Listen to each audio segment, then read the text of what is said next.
I am having some serious technical challenges today. I just finished recording this video that I'm about to do again, and I promptly deleted it right after I finished it. So Tyler's in a really great mood. So in the last video, well, actually the video that I did before the last video, before I deleted the video and wanted to cry, I think we had just finished walking through these global variables. And so we'll just continue going through there with the Tetris game. So the next global variable that we have is the canvas variable. This is HTML5, and as part of that there has been some new objects and methods added. So basically, to instantiate a new canvas element, we just need to use this code. So we tell it which ID to use for the canvas, and then we tell it what context to use, and in most cases that'll just be 2D. The next thing that we do is we just draw the image. So this is a background image that we looked at with the full sprite, and we just draw that onto the canvas. Now the next line is our timer, and so this is where kind of the magic happens and the timing happens in our code. So we create a new timer, and we add it to the window. So it's gonna run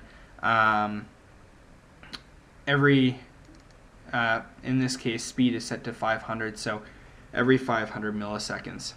And so what happens is every 500 milliseconds we call our drop block function, and we'll see that in a minute. Drop block is kind of the main functionality that happens every time in our Tetris game. Drop block just basically takes our block wherever it is and moves it down one row.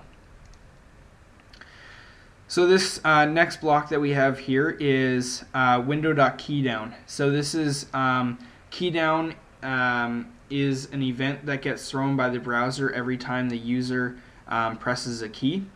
And so here we can take the event that gets passed to this function, and we can check what the key code was. Key code is, I believe, the proper variable for this keydown event, but we also need to use char code because I believe Internet Explorer is using char code. So we need to check for both so that it'll work in both IE and Firefox and Chrome and Safari. So this check 37 on the keyboard is the left button. So when we check for the key code being equal to 37, this means that the user has pressed the left key. So in that case, the first thing that we want to do is we want to check if our current block can move left. And so the reasons that it couldn't would be if there's a wall beside it, or if there is another block in the board that is already there, then we couldn't move left.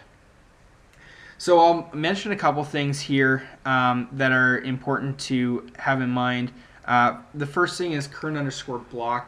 So this is a global variable that holds all the details about our current block that is currently falling.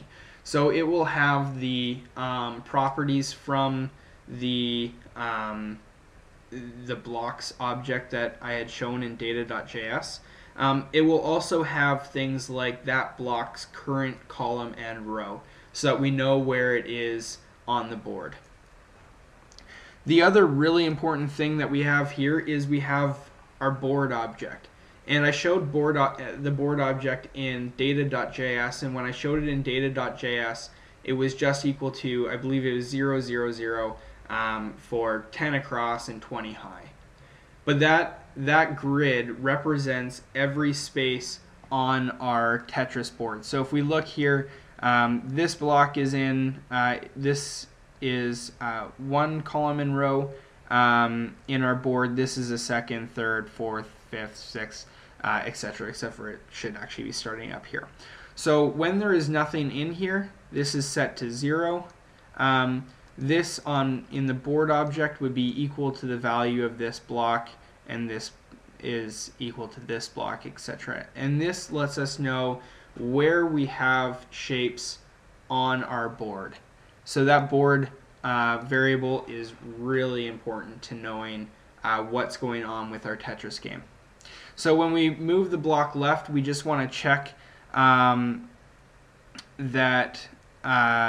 So this first check is to see if our current column times the tile width is less than or equal to 0. In which case, it would mean that we cannot move left because we'd be pushing against the wall. This board, we check if the board does not equal 0 and 0 is just a blank spot. Then, so basically we're just checking if there's no block to the left. If there is a block to the left, then return false. So if we're either pushing against the wall or we're pushing against a block, just don't do anything and get rid of it. Get out of this function. Otherwise, we're going to just move our block one column to the left.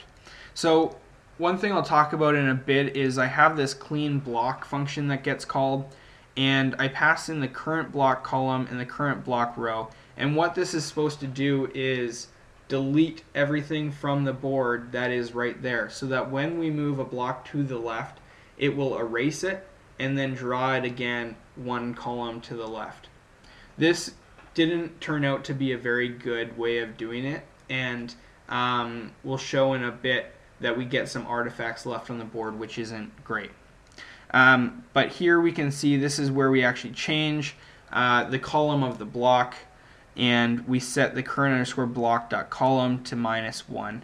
So they're not 2 minus 1, but we subtract 1 from the current column. Once we do that, then we can draw the block again in its new position. So this worked okay, except for when we were moving left and drop block was happening at the same time, we would get some artifacts, which we could have just dealt with by redrawing the board every time.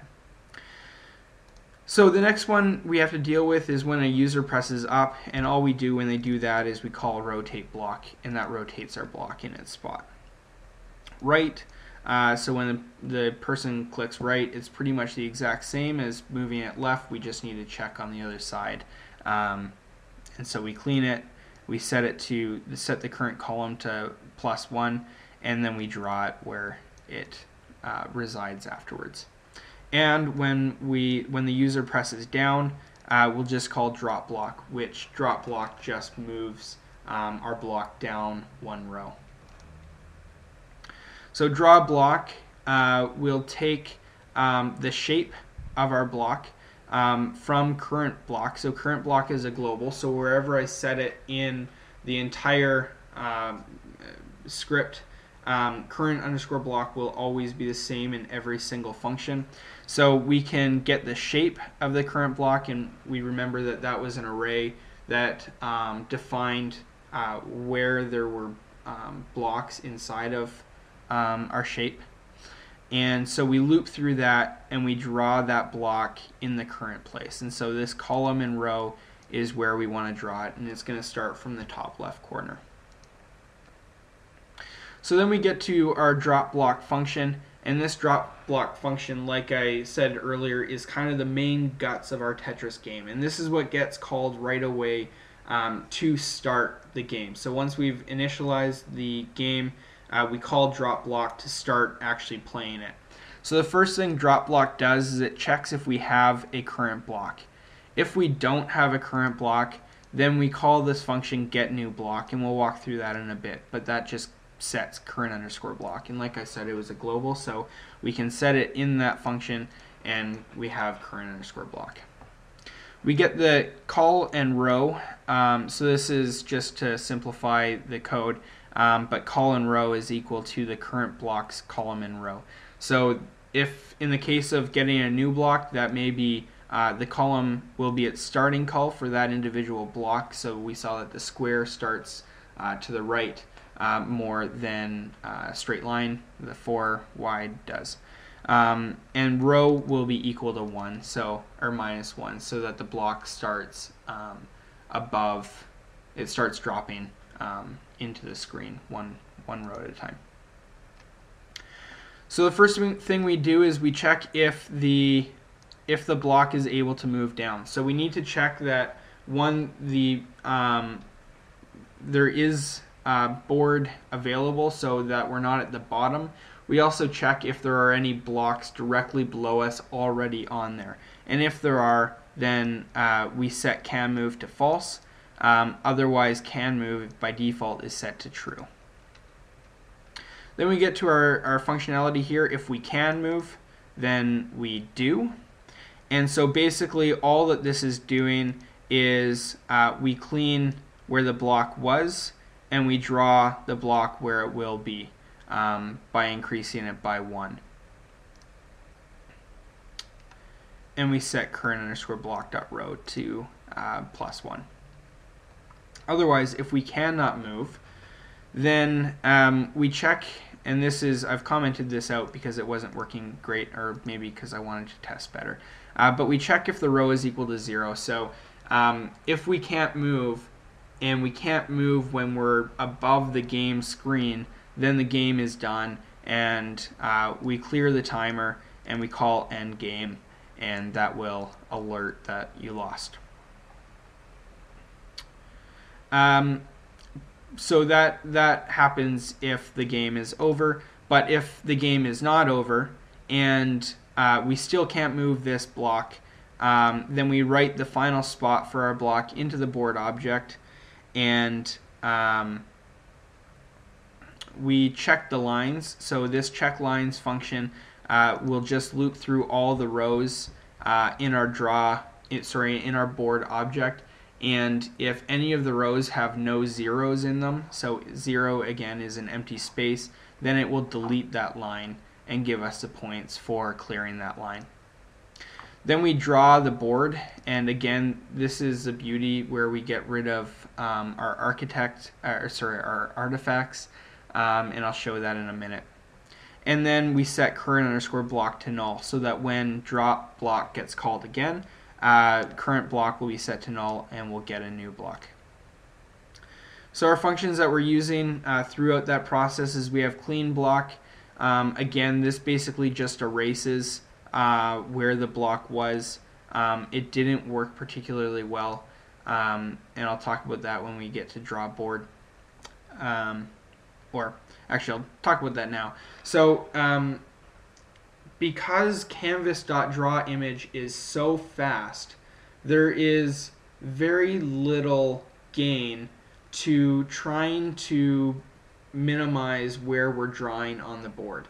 So when I thought about using clean block, I was thinking, okay, I'll erase where my block was and I'll only draw the part of the screen that I affected, which is good. It'll be faster. But I'm running into issues where two things are happening at once and I'm not cleaning the right space. So that's probably more an issue with how I'm doing my clean block than the idea of cleaning where you were and only where you were. But instead, we can probably just use draw board and draw the entire board every time we move a block. And that will keep our game space cleaner. Our function getNewBlock basically does some random number generating and gets the block, or sets current block to our random block. Endgame just alerts you lose. We have this object count function. We talked last time about arrays having a length property, whereas objects don't. And so I just created this function to return a count for my object. Add debug just prints out my board so that I can see the object really easily. Rotate block basically just takes a two-dimensional array and rotates it once clockwise. Draw board loops through all the variables inside my board object and draws them to the map. And checkline checks if we have any rows that are complete with no zeros in them. And when we put that all together, we get a working game. And I am out of time. So I will start a new video.